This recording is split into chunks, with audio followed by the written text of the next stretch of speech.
C'est l'histoire de trois copains. Mathieu, Boris et Nicolas sont en vacances à Morzine avec une idée bien précise en tête, essayer le speed riding. Très médiatisé sur internet ces dernières années, quand on clique speed riding, ça ressemble à ça. Un mélange de ski freeride et de parapente, des sensations extrêmes et un sentiment de liberté presque magique. Mais avant d'en arriver à ça, il faut bien apprendre les bases. Un apprentissage pas toujours évident mais primordial pour bien maîtriser les fondamentaux. C'est vrai que c'est une activité qui s'adresse à des très bons skieurs, ça c'est important, et c'est une activité qui se fait bien sûr encadrée. Donc en l'occurrence là on est sur une pente-école qui est sur une piste, qui est tolérée par la station et par la mairie, uniquement encadrée par des professionnels. Pour Boris, les sensations viennent petit à petit. Pour lui, le grand vol approche.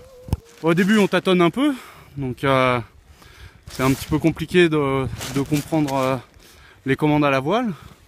Et puis c'est pas mal parce qu'au fur et à mesure on remonte, donc on prend de plus en plus de sensations.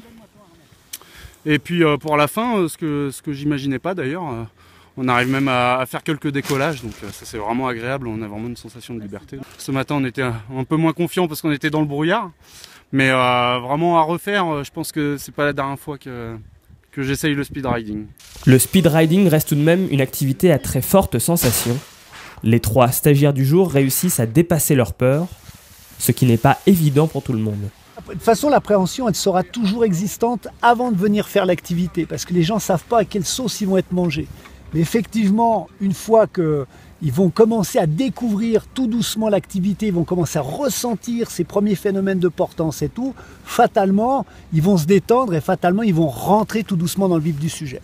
Il ne reste plus qu'à prendre son envol avec prudence.